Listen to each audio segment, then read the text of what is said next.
Hello people, my name is Rage, and welcome and all as we find out whether Besiege is worth your time. The short answer, yeah. The long answer, the rest of this video. So this is actually another exception to my normal rule. I tend to avoid covering, at least in this format, a game on early access because obviously, there are certain stigmas to that. A lot of the games on early access are kind of, but recently, we've had a real couple of gems. Darkest Dungeon, amazing, really worth looking at despite being early access, and Besiege, again, has really made a name for itself, and rightly so, despite being very early access. So what is this game all about? Well, right now, there is not a lot to it. You simply have this world, and each of these land masses is a different set of missions. Missions where you do what, you may ask? Well, let's get into the actual meat of the game. There is only one slew of missions as it currently stands, and as you can see already, the art style is really quite lovely. This contrast of just nothing with very simple, blocky, yet kind of soft-looking models, and the way that I don't know why I felt the need to break so long between looking and models there. Maybe my mind wandered, who knows? I don't even know why I felt the need to explain the gap. That just compounded it and made it even. We'll cut that out. We will just cut that out, okay? Oh, but either way, I'm loving the contrasting yet kind of complementary art style. It really does it for me. I love this. It's kind of specific, so I could see why you may be a little off-put. Either way, there are only these 15 missions in the game on only one of the lands. It is very, as I said, early access. So what we're going to do is go right back to the start, the first zone, just so I can show you how this actually runs. This is what you have in the mission, and the reason why this game is so worth it right now, it's only £5 at the time of making this video. The entirety of the physics engine and the crafting and the customization is in place, and the meaning of that will all become clear as we progress through it. And again, you're in this kind of zone of nothingness, yet you have this lovely blend into a really nice-looking, medieval, cartoony, softy setup. It's kind of the Dishonored pastel style of colour, and I really like the stark contrast between this clearly architectural, blueprinty land and the actual medievalness going on. I think it's wonderful. So your objective, each mission, is to destroy something, get to a point, kill people. It's all nothing crazy. It does have some variants, but that's not really the point. So you're probably itching at this point like, what is the point, bloody tell me? Well, it is building the siege engine of your dreams and using it to annihilate everything. And when I say of your dreams, I really do mean of your dreams. You can go crazy. Now, I'm going to make something very simple just to show you. So I've quickly thrown this together, and now all we need to do is actually hop in, and now we have a siege engine, and boom, we break down the house, we did it, we conquered the zone. A very efficient way to do it, a very perhaps boring way to do it, but that's how it kind of works. So let's go to a little bit more advanced mission before we start getting a little bit crazy. So on this mission, we have to kill 90% of everybody. I love the way that is phrased, and as you can see, the art style holding true across the whole thing. So if we go back down to our base parts, and basically you have to kind of look at what's going on and think, I need to build something that is going to kill all of these guys. Okay, now you can also build flying machines, for example, if we get that going, and I'm like, no, can I actually kill someone with this?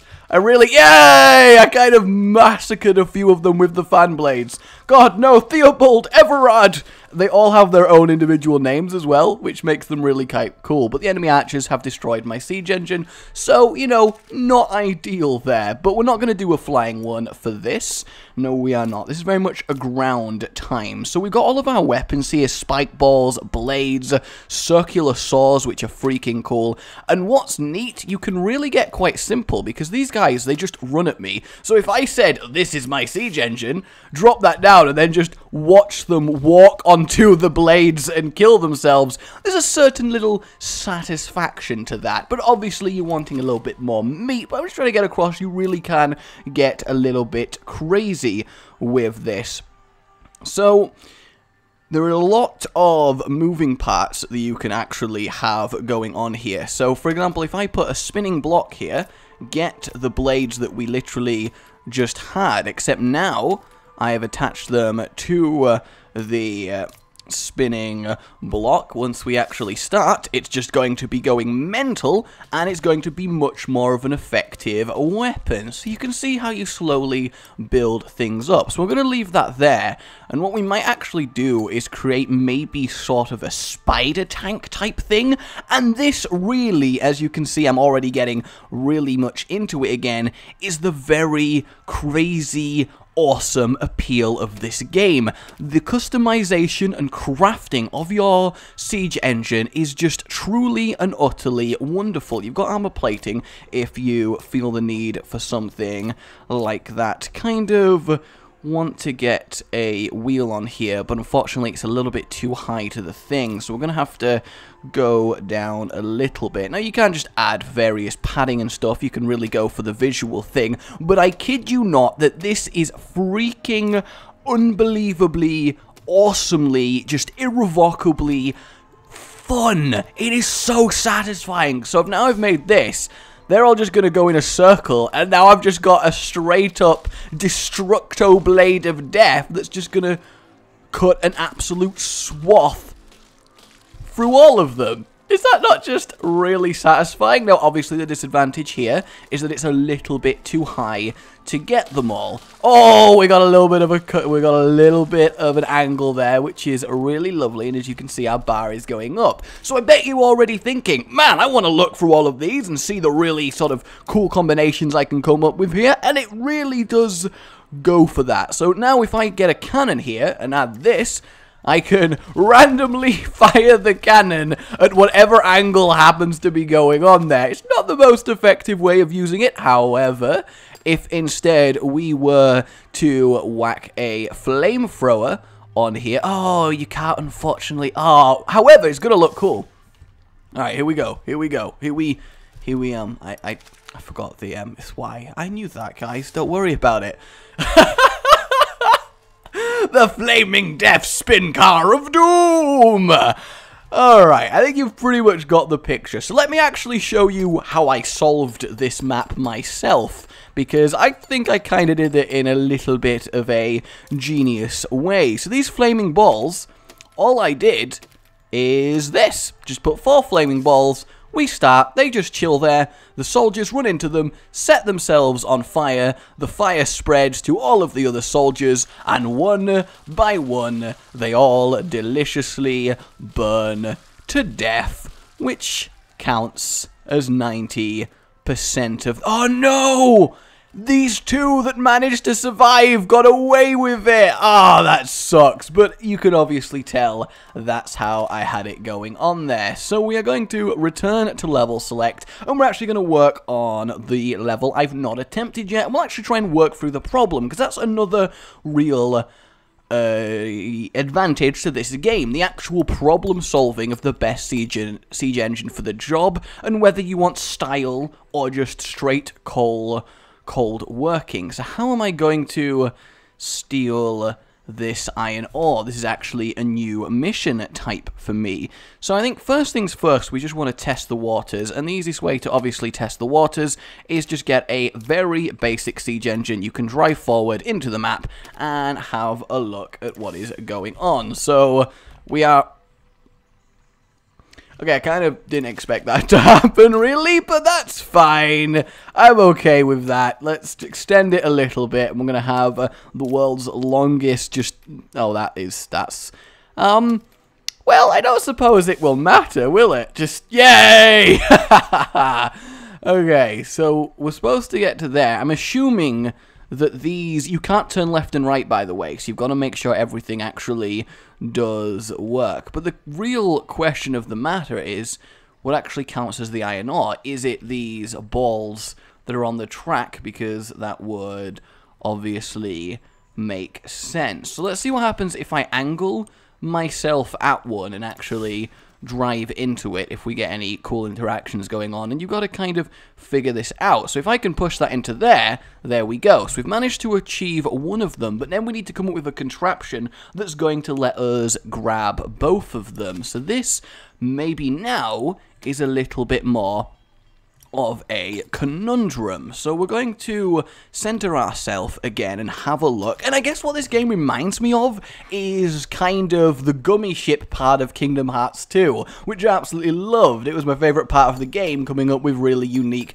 gummy ship designs from parts like this. And it's really taking it to its nth level. The physics are all brilliant. The controls are intuitive. The working out of the puzzles of each level is lovely. The sheer satisfaction of a destructive working siege engine you've crafted is wonderful. Having no restrictions on what you can do apart from, you know, literally physical restrictions is great. There is nothing wrong with this game, and the joy is, it's just the groundwork. This is the base level of this game. There is so much to be added. It has so much potential and is therefore really worth your time, and that's really why I wanted to do a video showing you guys this one, because it really is quite awesome. So my plan here actually is to have this going here, and then hopefully I can knock it down a little bit with this. So if I have this extending a little bit forward, I don't know how well this spider approach is going to go, but it may potentially be kind of a nice solution.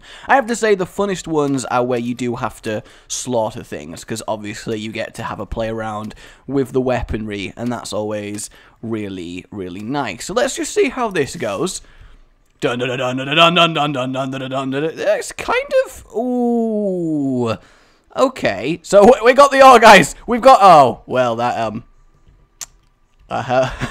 help, somebody, we have a beached siege engine over there. Okay, alright, so that clearly is not going to be working too well, I would say. So I suppose what we can do is delete those two, delete that, and then have this actually being raised in order to hook on to that iron ore over there. So if you play this one, we may be a little bit underbalanced, but we're going to turn in a way that should hopefully smack that down, which doesn't actually, we just kind of put it back. We just kind of put it back on the thing. Oh, no, it's going to roll. Did we technically complete one? We technically did. All right, we've got that to work with. Now we need to work out how we're going to deal with our friend over there. So obviously I've not looked at completely everything. Playing this game for about 2 hours, doing all the missions as creatively as I can, competing with Gubiak and Fluke. And I didn't even realize there was steering in. I think that is actually really wonderful, though already the comments telling me that there is steering are probably going to be absolutely rife. But that just actually makes me happy, because it means there is even more potential in the things that you do. So, onto something here. I'm feeling the veins of Eureka going on. So we now have a back and forth sort of poker that we can use. So we want to lower it a little bit and see if we can't knock that off. There we go. And then we want to bring this one. Nope. Okay. Okay. Yep. There we go. All the way. All the way. Nope. No. Oh, God. Well, that snapped off horrifically there. Probably not the best of ideas. Move that onto that there. Yes, there we go. That one's technically done. So somehow, all we need to do is not break long enough to do the other one as well. So we just kind of need to break that over. Okay, so we'll get rid of the steering block. That's causing more problems than it is fixing currently. But if we somehow can get this cannon to do actual work for us, that just didn't hit it in the slightest, actually. Okay, so that's in there now. And then if we use this to turn a little bit, because it's like a counterweight, and then, whoa, whoa, okay, and then we somehow, yes, roll off, roll, boom, come on, yeah! That was the least efficient way of making that happen, but I want you to know it only took me 24 minutes, and I did it. This game is just incredibly satisfying. It really, really is. And you have missions where you have to destroy forts as well, and they are wonderful. And it's just great. What already is here is working, lovely, and addictively fun, and really worth checking out, and it can only grow from here. So a hearty recommendation from me. This has been Besiege. My name has been Rage, but like if you enjoyed this, it really does help, and I do appreciate it. And subscribe for more. And goodbye. You've been watching.